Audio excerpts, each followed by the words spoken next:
Pemirsa, kebocoran sampah plastik ke laut mengalami penurunan sekitar 41,68% atau setara dengan 256.614 ton timbulan sampah sejak 2018. Demikian disebutkan Kementerian Koordinator Bidang Kemaritiman dan Investasi Kemenko Marves.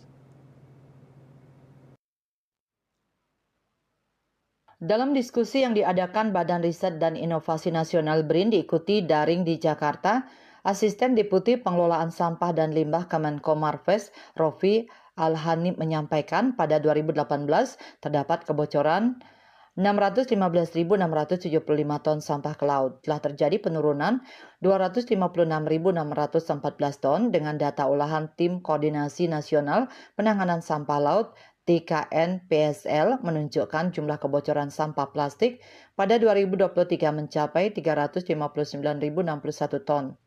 Pemerintah Indonesia sebelumnya menargetkan pengurangan jumlah sampah plastik yang berakhir di laut mencapai 70% hingga 2025 seperti yang tertuang dalam Rencana Aksi Nasional Penanganan Sampah Laut (RAN PSL). Ia mengatakan ada beberapa tantangan yang harus disikapi untuk mengejar target tersebut. Beberapa isu tersebut termasuk tingkat pengumpulan sampah yang belum maksimal, anggaran tata kelola sistem persampahan dan kapasitas sumber daya manusia yang belum memadai. Selain itu, terdapat fakta konsumsi plastik semakin meningkat seiring dengan pertambahan jumlah penduduk, sistem persampahan di pelabuhan dan objek wisata bahari belum optimal, kesadaran masyarakat yang masih perlu ditingkatkan, dan sistem pengelolaan data persampahan darat dan laut belum terintegrasi. KMB Bali Pos melaporkan.